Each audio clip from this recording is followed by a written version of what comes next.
பணம் இழப்பு இந்த ஒரு விஷயம் மட்டுமே உங்கள் வாழ்க்கையில் இவ்வளோ பெரிய சரிவு கொடுத்துருக்கா, இந்த நிலைமைக்கு உண்டாக்கியிருக்கா? அதுதான் மெயின் காரணம். வேற ஒன்று சொல்கிற மாதிரி எதுவுமே இல்லை. அதை நான் எதிர்பார்க்காம சில விஷயங்கள் அப்போ நான் இங்கே வந்து சேர்ந்துட்டேன். இந்த உலகமெல்லாம் பாராட்டுற சூப்பர் ஸ்டார் ரஜினிகாந்த் உங்கள் அக்கௌண்ட் நம்பரை கொஞ்சம் அனுப்பிச்சி கொடுங்க அப்படின்னாரு. பேங்க் அக்கௌண்ட் நம்பரை அனுப்பிச்சி கொடுத்தேன். மறுநாள் காலையில் 1 லட்சம் ரூபா அந்த அக்கௌண்ட்டில் போட்டார். நமக்கு எப்போ தேவை இருக்கிறத நம்மோட நமக்கு உதவி செய்யறானோ அவன் தான் நண்பன். அப்படிப்பட்ட ஒரு நண்பன் தான் ரஜினிகாந்த். நடிகர் சந்தானம், எனக்கு அவரை பர்சனலாக தெரியாது, நம்ம சந்திச்சதில்லை. இருந்தாலும் நீங்கள் இருக்கிற நிலைமையை பற்றி எனக்கு சொன்னாங்க.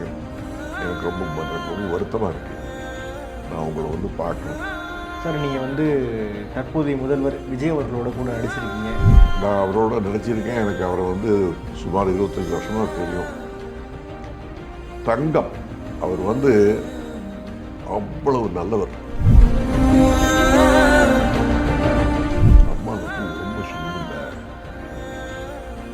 அதனால் ஹாஸ்பிட்டல் அட்மிட் பண்ண போகிறாங்க. அம்மாவுக்கு முன்னாடி பேர் என்ன, அம்மா வணக்கம்மா, நல்லா இருக்கீங்களா, எப்படிமா, நல்லா இருக்கு, கேள்விப்பட்டேன் உங்களுக்கு உடம்பு சூழ்நிலை. யார் சொன்னது உடம்பு சூழ்நிலை?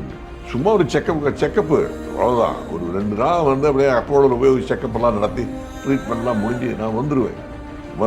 பாருங்க, இந்த டைனிங் டேபிளில் உட்காந்து நானும் நீங்களும் மட்டும் டின்னர் சாப்பிட போகிறோம் அப்படின்னாங்க.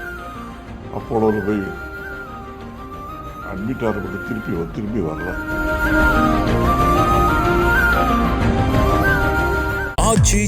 எந்த சமையலும் ருசி தேடும் ரகசியம் 20 ரூபாய். மருத்துவம் முதல் பொறியியல் வரை உங்கள் கனவுகளுக்கு சரியான முகவரி Indira group of educational institutions. Call 9841385858. போர்வைக்கால அட்டகாச ஆடியோ ஆஃபர் ஸ்டார்ட் ஆகிருச்சு. போர்வைக்கால பொருட்கள் வாங்கி 1 கோடி மதிப்புள்ள கிஃப்ட்ஸ் வின் பண்ண வாய்ப்பை பெறுங்க. வணக்கம் சார். வணக்கம். 80-90 காலகட்டங்களில் 5 மொழிகளிலுமே நீங்கள் ஒரு முன்னணி கேரக்டர் ரோல் பண்ணியிருக்கீங்க.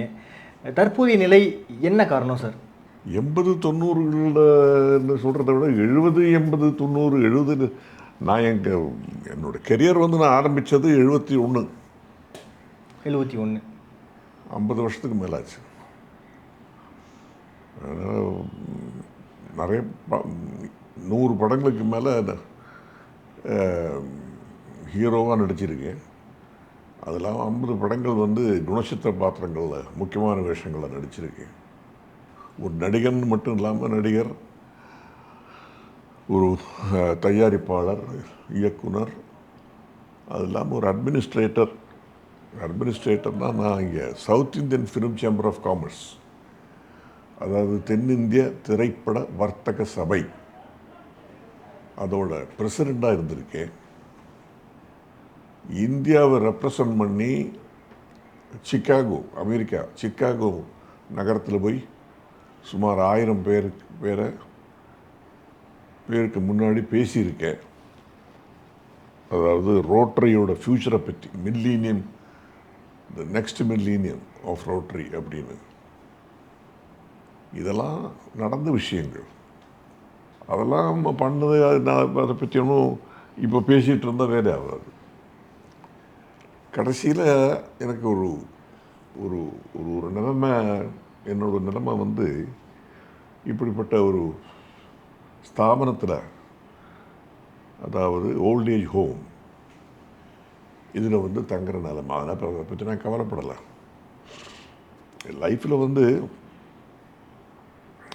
ஒரே லெவலில் இருக்காது, மேலே போகும் கீழே வரும், லைக் வேவ்ஸ். அதனால் அதை பற்றி நான் கவலைப்படலை. அதெல்லாம் முடிஞ்சு போச்சு.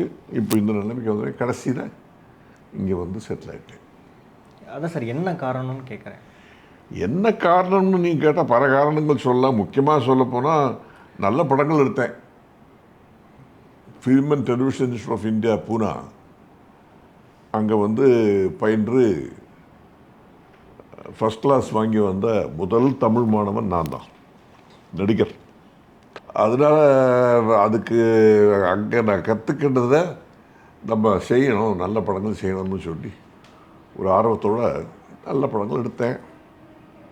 ஆனால் அந்த படங்கள் நான் எதிர்பார்த்த அளவுக்கு எனக்கு ஒன்றும் ரெவன்யூ இல்லை. நான் எடுத்தது world class films. National award 2 award கிடச்சிது, 4 அவார்டு வந்து ஸ்டேட் அவார்ட்ஸ் கிடச்சிது. தமிழ்நாடு அரசாங்கத்தோட பெஸ்ட் ஃபிலிம் அவார்டு கிடச்சிது. எல்லாம் இருந்தாலும் ரெவன்யூ இல்லாமல் போகிறதுக்கு காரணம் வந்து அந்த படங்களை யாரும் வந்து நல்ல படங்கள் நான் சொன்ன மாதிரி ஐ மீன் தமிழ்நாடு அரசாங்கத்தோட பெஸ்ட் ஃபிலிம் அவார்டு கிடைச்சும் கூட யாரும் வந்து அந்த படத்தை வந்து ரிலீஸ் பண்ணுறதுக்கு வரல. ஏன், என்ன காரணம் சார்? என்ன காரணம் அவங்கள தான் கேட்கணும். என்ன அவங்க யாரும் அந்த படத்தை வந்து ரிலீஸ் பண்ண விரும்பலை. ஏன்னா ரொம்ப கிளாஸ் படம், அதை யாரும் ஜனங்க பார்க்க மாட்டாங்க அப்படின்னு. நான் ரிலீஸ் பண்ண முடியாமல் இருக்க முடியாது. நான் எல்லா தியேட்டருக்கும் போய் ரிலீஸ் பண்ணினேன். கேரளாவில் வந்து ஒருத்தன் ரிலீஸ் பண்ணுறதுக்கு வந்தான். நான் கொடுத்த துட்டையும் சாப்பிட்டு அவன் போயிட்டான். லட்சக்கணக்கு துட்டு அவன் சாப்பிட்டு போயிட்டான். அதாவது எல்லா தியேட்டருக்கும் கொடுத்து நான் பண்ணுறேன், தியேட்டர் தான் ஃபிக்ஸ் பண்ணுறேன் அப்படின்னு சொல்லி நான் கொடுத்த துட்டை அவன் சாப்பிட்டு அவன் போயிட்டான். கடைசியில் நான் போய் ஒரு தியேட்டருக்கும் போய் நான் தான் ரிலீஸ் பண்ணுவேன். இன்னொருத்தன் வந்து பப்ளிசிட்டி எல்லாம் பண்ணுறேன், போஸ்டர்லாம் ஒட்டுறேன் அப்படின்னு சொல்லி அதுக்கு தனியாக அதுக்கு அவன் போயிட்டான். அவனும் லட்சக்கணக்கு அவனும் துட்டு அடித்து போயிட்டான். இது எனக்கு கேரளாவில் நடந்த அனுபவம். தமிழ்நாடு பொறுத்த வரைக்கும் யாரும் வந்து என்னை வந்து அந்த மாதிரி ஏமாத்தலை. ஆனால் யாரும் அந்த படத்தை வந்து ரிலீஸ் பண்ண விரும்பலை. கடைசியில் நானே எல்லா தியேட்டருக்கும் போய் கெஞ்சி கூத்தாடி ஒரு இடத்துக்கும் தியேட்டருக்கு போய் அமௌண்ட்டு கொடுத்து நானே ரிலீஸ் பண்ணேன். அதில் எனக்கு ரொம்ப பெரிய நஷ்டம் கஷ்டம் எல்லாமே. கடைசியில் என்னால் ஒரு ஸ்டேஜில் வந்து அதுவும் இல்லாமல் அந்த நேரத்தில் எனக்கு இந்த காலில் வந்து இது அக்கிலிஸ் ஹீல் வந்து ஒரு ஸ்பர்ம்பாங்க. அது ஒரு ஸ்பர் அதில் வந்து ஃபார்ம் ஆகவே நடக்க முடியாமல் ஒரு நிலைமை வந்தது. அப்போது ஒரு சர்ஜரி தேவைப்பட்டது. அந்த சர்ஜரி ஆனதுக்கு அப்புறமும் அது அந்த பக்கமும் அதே மாதிரி இருக்குன்னு இன்னொரு இடத்துக்கு 4-5 லட்ச ரூபா இதுலேயே செலவாகிடுச்சு. அப்போ நான் சேமித்து வச்சிருந்தெல்லாம் இதுக்கு செலவாகி போச்சு. கடைசியில் எனக்கு அந்த மாத்திரைகள் மருந்துகள் இருக்குது பாருங்க. எனக்கு வெர்டிகோ இருக்குது, தலை சுற்றும், ஹைப்பர் டென்ஷன் இருக்குது, பிபி, ஹை பிபி, டயபிட்டீஸு, டெய்லி வந்து ஊசி போட்டுக்கணும், இன்சுலின் போட்டுக்கணும். அதுவே வந்து 35-40,000 ரூபா. எல்லாமே மொத்தமாக சொல்லப்போனால் ஒரு 50,000 ரூபா எனக்கு செலவு மாதத்துக்கு. ஏன்னா வாங்கிறது அது இந்த துணி இந்த இருக்கிற இந்த துணியெல்லாம் வந்து வாஷ் பண்ணி கொடுத்து அதை வந்து இது பண்ணி கொண்டு வைக்கிறது, எனக்கு தேவையான சில பொருட்கள் வாங்கிறது, ஃப்ரூட்ஸு நான் விரும்பி சாப்பிட்ற ஒரு விஷயம், அதைத்தான் வந்து வாங்கிட்டு வருவேன். அதுக்கெல்லாமே செலவாகும். அப்படி இல்லாமல் ஒரு 50,000 ருபீஸ் மாதத்துக்கு எனக்கு செலவு. அது பண்ண முடியாமல் போகவே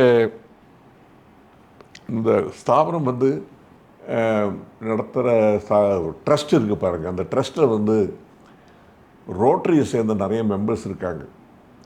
அப்போ நான் ரோட்டரி பிரசிடெண்ட்டாக இருந்தோன்னு சொன்னேனே, அதனால் அவங்க எல்லாம் சேர்ந்து என்னோடய நிலைமையை புரிஞ்சுக்கிட்டு உங்களுக்கு இதுதான் கரெக்டாக இருக்கும், நீங்கள் இங்கே போய் உங்களை நாங்கள் அனுமதிக்கிறோம், இருக்கிறதுலையே பெரிய ரூம் எனக்கு தான் கொடுத்துருக்காங்க, நீங்கள் அங்கே போய் தங்குங்க, ஃப்ரீயாக ஃபுட்டு கொடுக்குறாங்க, டாக்டர்ஸ் இருக்காங்க, நர்ஸ் எல்லாம் இருக்காங்க, எப்போ கூப்பிட்டாலும் ஆள் ஹெல்ப்பருக்கு ஆள் வராங்க, டெய்லி எல்லாம் க்ளீன் பண்ணி போகிறாங்க.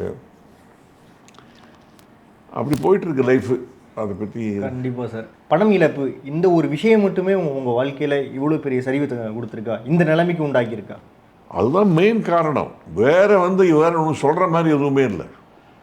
இந்த பண இழப்பு தான் உங்களோட இந்த நிலைமைக்கும். அதை நான் எதிர்பார்க்காம சில விஷயங்கள், காலில் இது மாதிரி சொன்ன சர்ஜரி, 4-5 லட்ச ரூபா அதுலேயே போயிடுச்சு. அதுக்கப்புறம் வந்து எனக்கு மாதத்துக்கு 50,000 ரூபா இல்லாமல் ஒரு நிலைமை. அப்போ நான் இங்கே வந்து சேர்ந்துட்டேன். சார் ஒரு நண்பர்களோ ஒரு உறவினர்களோ உங்களை வந்து சந்திச்சு அந்த மாதிரி நிறைய பண்ணாங்களே. நீங்கள் கேட்டதுனால சொல்கிறேன். நண்பர்கள்ங்கிற முறையில் எனக்கு வந்து நான் மறக்கவே முடியாத ஒரு விஷயம், இந்த உலகமெல்லாம் வந்து பாராட்டுற சூப்பர் ஸ்டார் ரஜினிகாந்த், அவர் இருந்த போயஸ் கார்டனில் தான் இருக்கிற போயஸ் கார்டனில் தான் நானும் வீடு, என் வீடு அங்கே தான், ஜெயலலிதாம்மா வீட்டுக்கு பக்கத்து வீடு. இன்ஃபேக்ட் அந்த அம்மா சொல்லித்தான் அந்த வீடே வாங்கினேன். அவர் என்ன எனக்கு வந்து என்னோட இந்த மாதிரி அவர்கிட்ட போய் யாரோ சொல்லியிருக்காங்க இந்த மாதிரி, ஏன்னா அந்த ஏரியாவில் இருந்ததுனால அவர் தெரியும் பர்சனலாக. இது மாதிரி மோகன் சர்மா மாதிரி ஒரு முதியோர் இல்லத்துக்கு போய் சேர்ந்துட்டாரு அப்படின்னு அவர் எனக்கு ஃபோன் பண்ணார். மோகன், உங்களுக்கெல்லாம் இப்படி வந்திருக்கக்கூடாது, நீங்கள் ஒரு நடிகர் மட்டும் இல்லை, ஒரு நல்ல இயக்குனர், ப்ரொடியூசர், எனக்கு தெரியும், உங்களுக்கெல்லாம் இப்படி வரக்கூடாது, அதில் நான் ரொம்ப வருத்தப்படுறேன். அப்படிலாம் நான் வந்து நாங்கள், நீங்கள் தைரியமாக இருங்க, நாங்கள் யாரும் உங்களை கைவிட மாட்டோம், உங்கள் அக்கௌண்ட் நம்பரை கொஞ்சம் அனுப்பிச்சி கொடுங்க அப்படின்னாரு. பேங்க் அக்கௌண்ட் நம்பரை அனுப்பிச்சி கொடுத்தேன். மறுநாள் காலையில் 1 லட்சம் ரூபா அந்த அக்கௌண்ட்டில் போட்டார். உண்மையில் சொல்லப்போனால் அந்த ஆண்டவன், ஆல்மைட்டி காட், அவர் வந்து என்னோட கஷ்டத்தை போக்குறதுக்காக இந்த உலகத்துக்கு அனுப்பி வச்ச அவதாரம்தான் திரு ரஜினிகாந்த். அப்படி தான் அவரை பற்றி நான் சொல்லுவேன். Great man. இல்லைன்னா அவருக்கு, அதாவது பணம் இருக்கலாம் கையில், மனசு வேணும் இல்லைங்களா? பணத்தை பற்றி பின்ன பணம் இருக்கலாம், ஆனால் ஒருத்தர் கஷ்டப்படுறான், அவனுக்கு நம்ம செய்யணும் அப்படிங்கிற மனசில் அந்த அந்த உணர்வு வேணும்ல.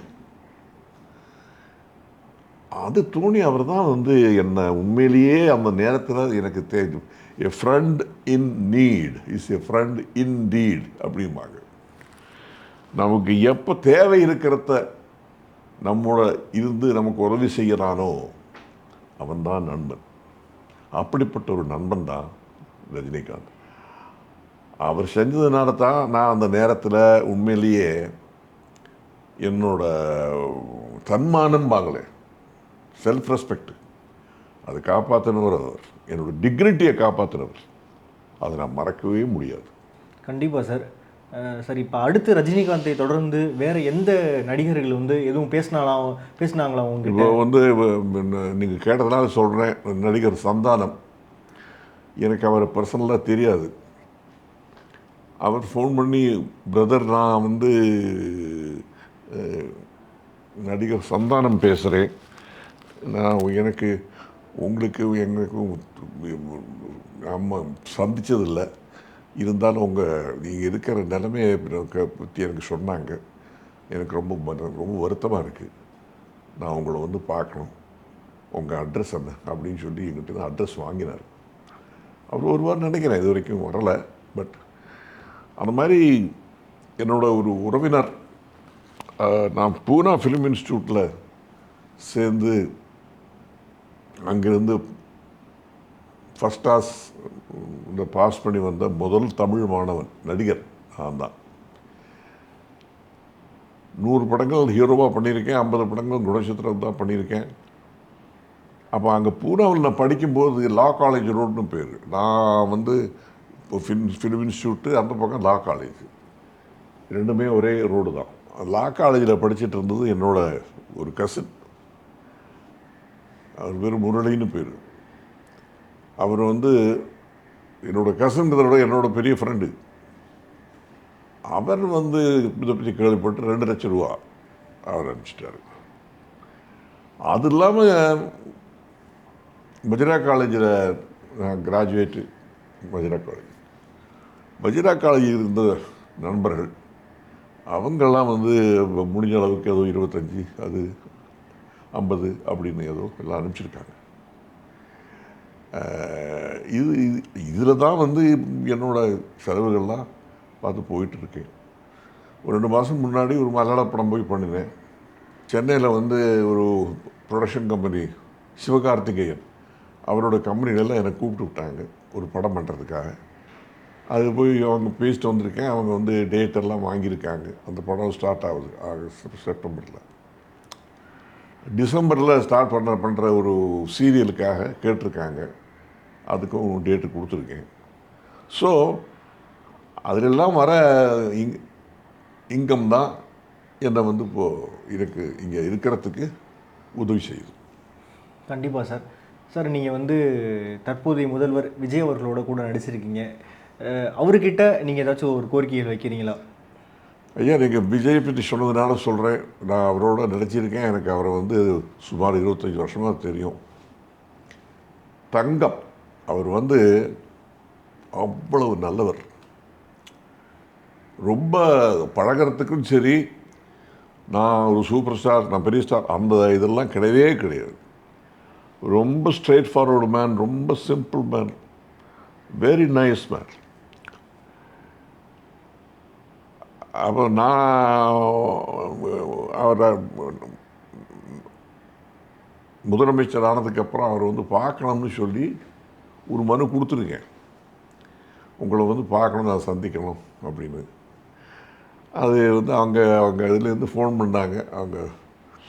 இது மாதிரி மனு வந்தது. அவங்க ஆஃபீஸ்லேருந்து அவரோட செக்ரட்டரியோ யாரும் கேட்கல. உங்கள் மனு வந்தது பார்த்தோம், ஐயாட்ட சொல்லியிருக்கோம். ஐயா அடுத்த வாரம் மேலே ஃபஸ்ட் வீக்கு மேலே உங்களுக்கு டைம் தரோம் சொல்லியிருக்காரு. ஃபஸ்ட் வீக் மேலே வரத்துக்கு போய் பார்ப்பேன். அவரை பார்த்துட்டு வர்றோம், அவ்வளோ, வேறு ஒன்றும் இல்லை. சார், இப்போ அவருக்கு முக்கியமான கோரிக்கைகள்லாம் எனக்கு இது தேவை அப்படின்னு நீங்கள் முதலமைச்சருக்கு கேட்கக்கூடாது.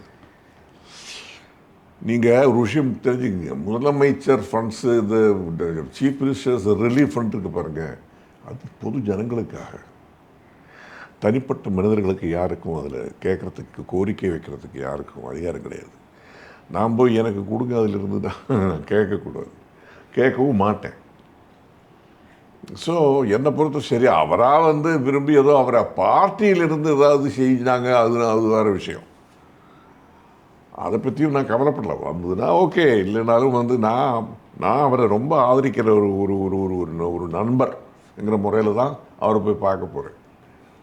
அதனால் அதை பற்றி நான் கவலைப்படுறேன். சார், தமிழை தொடர்ந்து மற்ற மொழிகளில் இருக்க நடிகர்கள் வந்து முன்னணி நடிகர்களோ இல்லாட்டி ஒரு பிரபலமான நடிகர்களோ உங்களை தொடர்பு கொண்டு பேசினாங்களா, இது உதவி செஞ்சாங்களா? சமீப காலத்தில் நீங்கள் பேசிட்டீங்களா கேட்டால் எல்லாருமே வந்து மெசேஜ் அனுப்பிச்சிருக்காங்க. உடம்பை பார்த்துக்குங்க, நீங்கள் கேள்விப்பட்டோம் அப்படின்னு. என்னோட நடித்தவங்களும் சரி, மோகன்லால், மம்முட்டி, அதுபோல் இங்கேருந்து சிரஞ்சீவி எல்லாம் மெசேஜாக அனுப்பிச்சிருக்காங்க. அதுக்கெல்லாம் நான் வந்து தேங்க்யூ போட்டிருக்கேன். ஸோ அதை பற்றியும் ஒன்றும் சொல்கிற மாதிரி எதுவுமே சொல்ல முடியாது. கண்டிப்பாக சார். சரி, இதுக்கப்புறம் வெறும் படம் நடிக்க போகிறீங்களா? இதுக்கப்புறம் எதுவும் ப்ரொடியூஸ் பண்ணுறதுக்கு உண்டான, எதுவும் படம் எடுத்து வச்சுருக்கீங்களா? ப்ரொடியூஸ் பண்ணுறதுக்கு உண்டான கோரிக்கைகள் எதுவும்? அதுக்காக கூடிய ப்ரொடியூஸர் நான் வந்து ஒரு ஸ்கிரிப்ட் எழுதி ரெடி பண்ணி வச்சுருக்கேன். நான் சொன்னேனே, நான் இதுக்கு முன்னாடி எடுத்த படம் வந்து பல அவார்டுகள் வாங்கியிருந்தேன். அதோட சீக்குவல் மாதிரி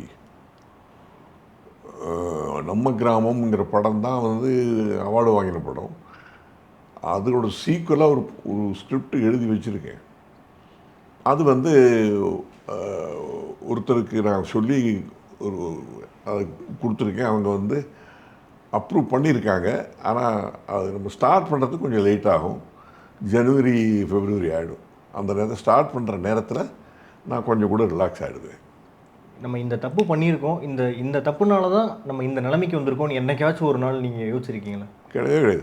நான் தப்பு பண்ணியிருக்கேனுங்கிறது தான் கரெக்டு தான். அதுக்காக நான் வந்து வருத்தப்பட்டு தப்பு ஐயோ பண்ணிட்டேனே அப்படின்னு சொல்லி இந்த செல்ஃப் பிட்டியுமாங்களே, அது எனக்கு கிடையாது. அதை பற்றியே வருத்தப்பட்டு அதை பற்றி டிப்ரெஸ் ஆகி ஐயோ பண்ணிட்டேனே கிடையாது.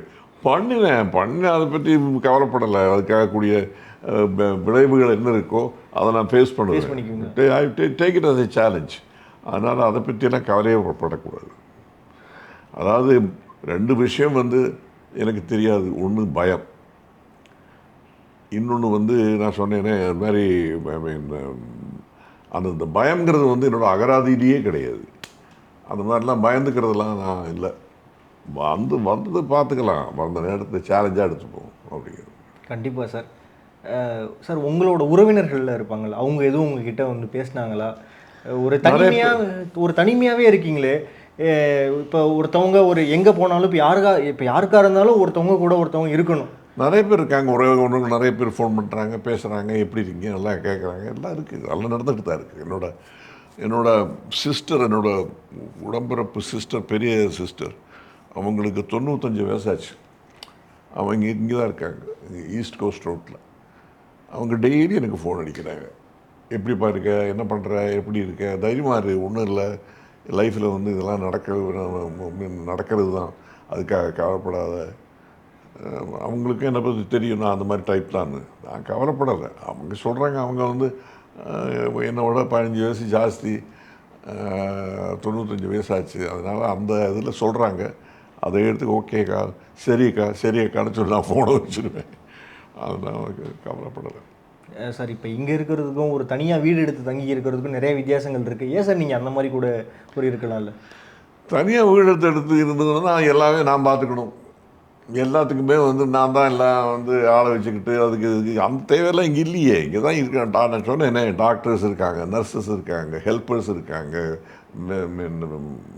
க்ளீன் பண்ணுறதுக்கு ஆள் இருக்காங்க, சாப்பிட்றதுக்கு வந்து இடம் கொடுத்துருக்காங்க, போய் அங்கே போனால் சாப்பாடு கொடுக்குறாங்க. அது ஒரு 15 நிமிஷம் சாப்பாடு ஆரம்பிச்சிடும். ஆனால் அது ரொம்ப முக்கியம். அது அந்த நேரத்தில் போனால் தான் சாப்பாடு கிடைக்கும், இல்லைன்னா கிடைக்காது. அதனால் அந்த மாதிரி இடம் நம்ம போனால் டக்குன்னு போனால் அவங்க சாப்பாடு கொடுத்துருவாங்க. போயிட்டுருக்கு லைஃப். சார் ஒரு முக்கியமான கேள்வி, நீங்கள் வாழ்ந்த வாழ்க்கைக்கும் இப்போ இருக்கிற வாழ்க்கைக்கும் இந்த நடுவில் இந்த இன்பிட்வீனில் நீங்கள் என்ன சார் கற்றுக்கிட்டீங்க? ஒரு பாடம்னு சொல்லிட்டு ஒன்று இருக்குல்ல இப்போ எல்லா பேர்த்துக்கும். அதுதான் சொன்னேன், எல்லாருக்குமே வந்து நான் சொல்லக்கூடிய பாடம் இதுதான். நான் செய்கிற தவறுகளை நீங்கள் செய்யாதீர்கள். சினிமாங்கிறது வந்து என்னோட குடும்பம், அவங்களுக்கு மெயினாக சொல்கிறேன். நல்ல படம் எடுங்க, ஆனால் நல்ல பெரிய ஸ்டார்லாம் வச்சு எடுங்க. நான் வந்து செஞ்ச தவறு வந்து ரொம்ப நல்ல கிளாசிக்காக இருக்கணும், உலகளவில் பாராட்டப்படணும், நிறைய அவார்டுகள் வாங்கணும், எல்லாம் வந்தது, ரெக்கக்னேஷனும் வந்தது. ஆனால் கடைசியில் அந்த படங்கள் எடுத்ததுனால தான் நான் இந்த நிலைமைக்கு வந்துட்டேன். அப்போ அவங்களுக்கு சொல்லக்கூடியது தான், என்னோடய லைஃப் வந்து அவங்களுக்கெல்லாம் ஒரு பாடம். சார் இப்போ உங்களே மாதிரி நிறைய நடிகர்கள் வந்து செய்தித்தாள்கள்லேயும் சரி, ஊடகத்துலேயும் சரி, ஒவ்வொரு நடிகராக நாங்கள் ஒரு 2 மாதத்துக்கு ஒரு இடக்கே அந்த மாதிரி தனியாக இருக்கார் அப்படிங்கிற மாதிரி நாங்கள்லாம் கேட்குறோம். இது வந்து சினிமா வந்து தமிழ் சினிமா அவங்களை கைவிட்டுருச்சுன்னு அர்த்தமா? அப்படிலாம் நினைக்கிறேன் நான். அந்த மாதிரி யாரும் கைவிட்ட மாதிரிலாம் நினைக்கிறேன். எல்லாம் விசாரிக்கிறாங்களே, சரி விசாரிக்கிறாங்க, யார் செய்ய முடியுமோ அதுக்கு உதவி செய்கிறாங்க. நான் அதை பற்றி நான் நினைக்கிறதே கிடையாது. ஒரு ப்ரொடியூசர் கவுன்சிலையோ ஒரு இயக்குநர்களோட இயக்கத்திலேயோ சரி சங்கத்திலேயோ ப்ரொடியூசர் அசோசியேஷனில் வந்து என்னை கூப்பிட்டு பாராட்டி எனக்கு வந்து மூத்த நடிகர் அந்த ப்ரொடியூசர் அதாவது நடிகர் சங்கத்தில் வந்து என்னை சேர்த்து விட்டது. அந்த சங்கத்தில் நான் சேர்றது என்ன மட்டும் வந்து நடிகர் திலகம் பிரசிடெண்ட்டாக இருக்கும்போது, தலைவராக இருக்கும்போது. அப்போ அதனால் நான் 60 வருஷமாக அந்த சங்கத்தில் நான் வந்து அதை பாராட்டி எனக்கு வந்து ஒரு விழா நடத்தினாங்க. எனக்கு ஒரு கேடயமோ எல்லாம் கொடுத்தாங்க, 25,000 ரூபா கேஷ் கொடுத்தாங்க. அவங்க மறுபடியும் கேட்டிருக்காங்க, மறுபடியும் வந்து அவங்க நடிகர் சங்கத்திலேருந்து ஒரு செக்ரட்டரி ஒருத்தர் ஃபோன் பண்ணி கேட்டிருக்காரு. இது மாதிரி தலைவரும் கார்த்தியும் செக்ரட்டரியும் ஜெனரல் செக்ரட்டரி தான் அவர் விசாரிக்க சொன்னாங்க. நீங்கள் எப்படி இருக்கீங்க? நான் நல்லா இருக்கேன்ப்பா, ஒன்றும் இல்லை, என்ன நல்லா தான் இருக்கேன், இந்த மாதிரி ஓல்டேஜ் ஹோமில் வந்து சேர்ந்துட்டேன்ப்பா, அவங்களுக்கு சொல்லுங்கள், ஐ ஆம் ஓகே அப்படிங்கிறத அவங்களுக்கு சொன்னேன். கண்டிப்பாக சார். சார் கடைசியாக ஒரு கேள்வி, ஒரு ஆக்டராக இருந்திருக்கீங்க, ஒரு ஹீரோவாக இருந்திருக்கீங்க, அடுத்து ப்ரொடியூசராக இருந்திருக்கீங்க, அடுத்து பல பரிமாணங்களை நீங்கள் இருந்திருக்கீங்க. இந்த இதில் இது எந்த ரோலில் நீங்கள் வந்து தப்பு பண்ணிட்டீங்க, எப்பா நான் இதில் எல்லாம் நான் கரெக்டாக இருந்திருக்கேன்ப்பா, இந்த ஒரு ரோல் எடுக்கும்போது ஒரு ஆக்டராக நான் தப்பு பண்ணிட்டேன், நான் ப்ரொடியூசராக இருந்திருக்கலாம், நான் ஒரு இயக்குனராக இருந்திருக்கேன், இதில் நான் தப்பு பண்ணிட்டேன் அப்படின்னு எந்த இதில் சார் நீங்கள்? நான் சொன்னேனே, நான் பண்ண தப்பை வந்து உலக அளவில் பாராட்டக்கூடிய 2 படங்கள் எடுத்தேன். இதுதான் நீங்கள் தப்புன்னு சொல்கிறது இயக்குனராக? அந்த 2 படங்கள் தான் வந்து என்ன அப்படியே அப்படி அந்த படங்கள் எடுத்து தவிச்சிட்டேன். பொருளாதார ரீதியாக கடைசியில் இங்கே வந்து சேர்ற ஒரு நிலைமை ஆகிப்போச்சு. அதாவது நீங்கள் கேட்டதுனால சொல்கிறேன், நம்ம கிராமம் தமிழ் படம், அந்த படத்தை வந்து எனக்கு வீடு ஜெயலலிதா அம்மா வீடு பக்கம். அந்த அம்மா வந்து முதலமைச்சராக இருக்கும்போது அவங்க வந்து அந்த நேரத்தில் தான் சுகுமாரி அம்மாவுக்கு அவார்டு கிடச்சிது, best actor award, best actress award, national award. அவங்கள கூப்பிட்டு, அவங்க ரொம்ப க்ளோஸ் சுகுமாரி அம்மா, அவங்க வந்து அவங்க சுக்கமான கூப்பிடுவாங்க, இவங்க வந்து அவங்கள அம்முன்னு தான் கூப்பிடுவாங்க, அந்தளவுக்கு க்ளோஸ். கூப்பிட்டு அவங்கள பாராட்டி அவங்க ஃப்ரெண்ட்ஸு கொஞ்சம் அவங்க இருந்தவங்களெல்லாம் கூப்பிட்டு சச்சு, மனோரமா, ஆச்சிம்பாங்க எல்லாருமே அவங்கள, அதுபோல் எம்என் ராஜம், அவங்களெல்லாம் கூப்பிட்டு அவங்கள வச்சு அவங்களுக்கு ஒரு 25 பவன் மாலையாக போட்டாங்க சுகுமாரி அம்மாவுக்கு. மாலை போட்டது இல்லாமல் சொன்னாங்க, இந்த மாதிரி மோகன் சர்மா அடுத்த வீடு தான் இருக்கார், எனக்கு தெரியும், நாங்கள் டெய்லி பார்ப்போம். நான் டெய்லி இந்த வாக் போயிட்டு வருவேன், மார்னிங் வாக் போயிட்டு வர்றது தான் இவங்க செக்ரட்டரியேட்டுக்கு போவாங்க. நான் பார்க்குற நாளெலாம் மோஸ்ட் ஆஃப் த டேஸு வண்டி மெல்ல ஸ்லோ பண்ணுவாங்க, நிறுத்தி மோகன் குட் மார்னிங் அப்படின்னு அங்கேருந்து கத்தி இப்போ கத்துவாங்க. நான் வந்து அம்மா வணக்கம்மா சொல்லுவேன். அதுக்கப்புறம் வண்டிகள் போகும், ஒரு 10-20 வண்டிகள். இது பல தடவை நடந்தது. பட் எனக்கு வந்து இந்த அவங்க வந்து சுகுமாரி அம்மாவுக்கு இந்த மாலையை கொடுத்து மோகன் சர்மாவுக்கு நீங்கள் ஒரு விஷயம் சொல்லுங்க, எனக்கு இந்த படத்தை பார்க்கணும், ப்ளூரேல 2 டிஸ்க்கு போட்டு கொடுக்க சொல்லுங்க அப்படின்னு. ஞாயிற்றுக்கிழமை நான் ஒர்க் பண்ணுறது கிடையாது, யாருக்கும் டேட்டும் கொடுக்குறது கிடையாது. நான் சாப்பிட்டு நல்லா தூங்கிட்டு இருக்கேன். அந்த நேரத்தில் வந்து யாரோ டக்குன்னு பெல் அடிக்கிறாங்க. பெல் அடிக்கிட்டு வந்து டோரை திறந்து பார்த்தா சுகுமாரி அம்மா. அவங்க கையில் இருக்கிற மாலையை எங்கள் இடத்துல போட்டாங்க. என்னம்மா அது, என்ன மாலையெல்லாம் போடுறீங்க? அம்மு வந்து என்னை கூப்பிட்டாங்க. அம்முன்னா ஜெயலலிதா அம்மா. அம்மு என்னை கூப்பிட்டு இது மாதிரி அவார்டு கிடச்சதுக்கு பாராட்டினாங்க, இந்த மாலை எனக்கு கொடுத்தாங்க, இந்த மாலை உங்களை சேர்ந்தது. ஏம்மா கேட்டேன். இல்லை, நீங்கள் தான் எனக்கு சொல்லி கொடுத்தீங்க இந்த கேரக்டர் எப்படி பண்ணணும், இந்த கேரக்டர் எப்படி வந்து இதோட பிஹேவியர் எப்படி இருக்கும், இந்த கேரக்டர் பேசுகிற அக்சென்ட்டு, பேசுகிற மொழி, டயலாக்ஸ் அக்சென்ட் எப்படி இருக்கணும், இதெல்லாம் சொல்லி கொடுத்தது நீங்கள். அது உண்மைதான். ஏன்னா நான் வளர்ந்த கிராமத்தில் நடந்த ஒரு கதைங்கிறதுனால நான் தான் அந்த அம்மாவுக்கு எல்லாம் ஷார்ட் பை ஷார்ட் சொல்லி கொடுத்தேன். அது ரியல் பேஸ்டு. அப்போது மாலையை நான் திருப்பி அவங்கள்ட்ட கொடுத்து, சரிம்மா வாங்க உட்காருங்க. அப்புறம் நான் வந்தது இது மாதிரி அவங்களுக்கு உடனே படத்தை பார்க்கணுமா, நீங்கள் ப்ளூரேல வந்து 2 டிஸ்க்கு போட்டு கொண்டு கொடுக்க சொன்னாங்க.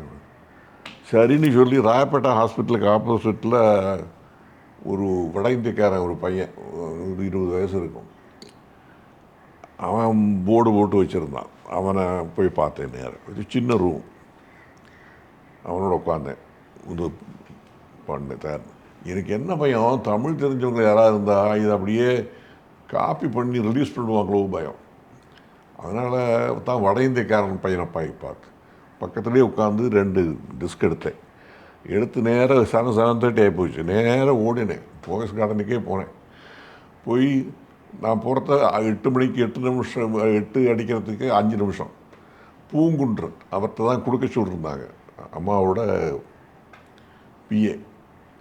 அவங்கள்ட்ட கொடுத்தேமோ 5 நிமிஷம் 8 மணிக்கு நாங்கள் க்ளோஸ் பண்ணியிருப்போம். நல்ல வேலை வந்து கொடுத்தீங்க. அம்மாவோட விசாரித்தாங்க, அம்மாட்ட கொடுங்க பார்க்க சொல்லுங்க. வந்துட்டேன், வீட்டுக்கு வந்துட்டேன். மறுநாள் காலையில் சுமார் ஒரு 8:30 மாதிரி ஃபோனு. ஒரு அம்மா வந்து எனக்கு ஃபோன் பண்ணி, இது மாதிரி அம்மா வீட்டிலேருந்து பேசுகிறேன், அம்மா பேசுகிறேங்கிறாங்க. அப்போ நான் இவங்க படம் பார்த்துருப்பாங்கிறது தெரிஞ்சு போச்சு.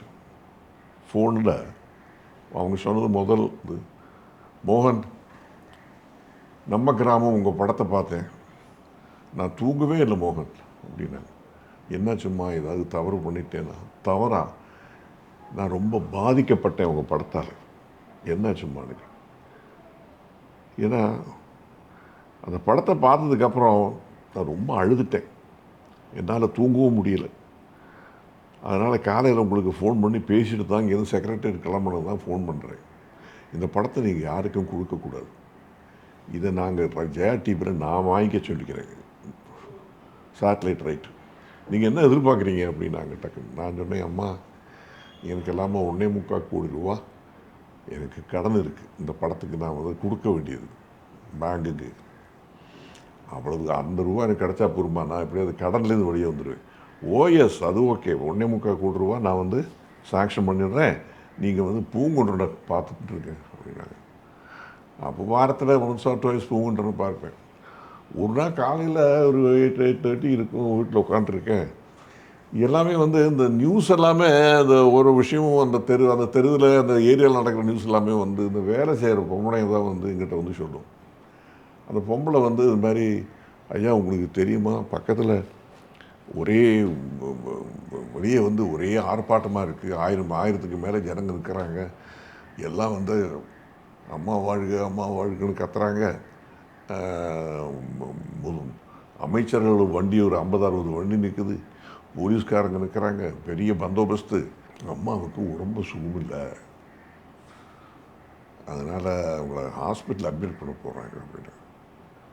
நான் அப்படியே எழுந்தேன், டக்குன்னு சட்டை போட்டுக்கிட்டேன் வந்தேன். என்னை யாரும் வந்து அங்கே எனக்கு எல்லாருக்குமே என்ன தெரியும், போலீஸுக்கும் தெரியும், அவங்களுக்கும் தெரியும். நான் அம்மாவுக்கு தெரிஞ்சவங்க, அம்மா எனக்கு தெரிஞ்சவங்களுக்கு தெரியும். யாரும் நிறுத்துறது கிடையாது. உள்ளே போனேன், வீட்டுக்குள்ளே போனேன் நேரம். அம்மாவுக்கு முன்னாடி பேர் என்ன, அம்மா வணக்கம்மா, நல்லா இருக்கீங்களா, எப்படிம்மா, நல்லா இருக்கேன், கேள்விப்பட்டேன் இது மாதிரி உங்களுக்கு உடம்பு சுகமில்லை. யார் சொன்னது உடம்பு சுகமில்லைன்னு? இந்த தேவையில்லை இந்த பொருள் எல்லாம் கிளப்பிக்கிட்டு யார் இது அது எல்லோரும் அங்கே இருந்து அங்கே ஒரு 10-15 பேர் இருந்தாங்க. எல்லாரையும், அதாவது எல்லாம் வீட்டில் வேலை பண்ணுறவங்க எல்லோரையும் முடித்துட்டினாங்க. ஒன்றும் இல்லைம்மா, நான் சும்மா ஒரு செக்கப்பு அவ்வளோதான். ஒரு 2 நாள் வந்து அப்படியே அப்போலோவில் போய் ஒரு செக்கப்பெல்லாம் நடத்தி ட்ரீட்மெண்ட்லாம் முடிஞ்சு நான் வந்துடுவேன். வந்து பாருங்கள், இந்த டேபிள் இருக்குல்ல, பெரிய டேபிள், டைனிங் டேபிள், இந்த டைனிங் டேபிளில் உட்காந்து நானும் நீங்களும் மட்டும் டின்னர் சாப்பிட போகிறோம் அப்படின்னாங்க. சரி அப்படின்னு சொல்லி நான் வந்துட்டேன். அப்போலோவில் போய் அட்மிட் ஆகிற பக்கம் திருப்பி வரல. அது எனக்கு ரொம்ப என்ன பாதிக்கப்பட்ட, நான் ரொம்ப பாதிக்கப்பட்டேன். அதனால் அதாவது ரொம்ப நான் வந்து அவங்கள வந்து அவ்வளோ தூரம் எனக்கு அவங்கள அவ்வளோ தூரம் நான் அவங்கள அட்மையர் பண்ணிகிட்டு இருந்தேன். அவங்களும் வந்து ஒரு மியூச்சுவல் அட்மிரேஷன் சொசைட்டிங்கிற மாதிரி என்னை வந்து அடிக்கடி கூப்பிட்டு எனக்கு அதனால் நான் ரொம்ப பாதிக்கப்பட்டேன். அதனால் அவங்க போயிட்டாங்கன்னு கேள்விப்பட்டதுமே நானே கொலாப்ஸ் ஆகிட்டேன். அதுக்கு இந்த பொம்பளைங்கள்லாம் வேலை பண்ணுற பொம்பளைங்க வந்து, ஐயா நீங்கள் போலையா ஐயா, அது மாதிரி பாடி வச்சுருக்காங்களாம், எல்லாம் போய் பார்க்குறாங்க. நான் சொன்னேன், அம்மா நான் அங்கே போனேன்னா நானே புடமாயிடுவேன், நான் போகலைம்மா. என்னை பொறுத்த வரைக்கும் அவங்க தெய்வம் ஆயிட்டாங்க, கடவுள் ஆயிட்டாங்க, நல்லா இருக்காங்க, அங்கேருந்து என்னை வாழ்த்திக்கிட்டு இருக்காங்க, அதனால் நான் போகல அப்படின்னு சொல்லிட்டேன். இதெல்லாம் சொல்கிறதுக்கு நான் ஒரு காரணமும் இருக்குது. ஏன்னா அவங்க என்ன சொன்னாங்க, இந்த படத்தை வந்து நான் வாங்கிறேன்னு சொன்னதுக்கப்புறம் நான் சுமார் மோகன் ஒரு 2000 படம் பார்த்துருப்பேன். அதில் ஒரு 10 படம் ஆல் டைம் கிரேட் ஃபிலிம்ஸு அப்படின்னு ஒரு 10 படங்கள். அந்த படங்களில் நம்ம கிராமம், நீங்கள் எடுத்த நம்ம கிராமம் தமிழ் படம் 5வது படம், 5வது ரேங்கு. நம்ம கிராமம் நான் பார்த்த படங்களில் 5வது ரேங்க். நீங்கள் வந்து சினிமா மேக்கிங்கோட இலக்கணத்தோட அப்படியே ரொம்ப ஸ்ட்ரிக்டாக அதை ஃபாலோ பண்ணி ஒரு உலகத்து அளவில் வந்து பாராட்டக்கூடிய ஒரு படம் எடுத்திருக்கீங்க. I am really proud about you அப்படின்னாங்க. அது ரொம்ப எனக்கு சந்தோஷமாக இருந்தது. இது அம்மாவை பொறுத்த வரைக்கும் இதுதான். அது அவங்க போனது எனக்கு ரொம்ப வருத்தம். கண்டிப்பாக சார். சார் கடைசியாக ஒரு கொஸ்டின், இந்திய கிளிட்ஸ் மற்றும் நியூஸ் கிளிட்ஸ் சார்பாக ஏதாச்சும் நீங்கள் சொல்லணும்னு நினைக்கிறீங்களா? இந்த எங்களோட சேனலுக்காக யாருக்காச்சும் ஒரு கோரிக்கைகளோ இது வைக்கிறீங்களா? எனக்கு யார்கிட்டையும் ஒரு கோரிக்கையும் கிடையாது. நான் வந்து இங்கே நல்லா தான் இருக்கேன். எல்லாருக்கும் சொல்லக்கூடியது, நான் லைஃப்பில் சில தவறுகள் செஞ்சேன். அந்த தவறுகளோட இதுதான் பலன் தான் நான் இன்றைக்கி அனுபவிச்சுட்ருக்கேன். தலைவிதின்னு கூட நீங்கள் சொல்லிக்கலாம். ஆனால் யார்கிட்டையும் ஒரு கோரிக்கையும் எனக்கு கிடையாது. எல்லாம் நல்லா இருங்க, சந்தோஷமாக இருங்க, நான் செஞ்ச தவறுகளை செய்யாமல் இருங்க. இவ்வளோ தான் நான் சொல்ல முடியும். நன்றி சார். வணக்கம், நன்றி. வாங்க, நல்லா இருங்க, நல்லா இருங்க. ஆச்சி மசாலா. எந்த சமையலும் ருசி தேடும் ரகசியம் 20 ரூபாய். மருத்துவம் முதல் பொறியியல் வரை உங்கள் கனவுகளுக்கு சரியான முகவரி Indira group of educational institutions. Call 9841385858. போர்வைக்கால அட்டகாச ஆடியோ ஆஃபர் ஸ்டார்ட் ஆகிருச்சு. போர்வைக்கால பொருட்கள் வாங்கி 1 கோடி மதிப்புள்ள கிஃப்ட்ஸ் வின் பண்ண வாய்ப்பை பெறுங்க.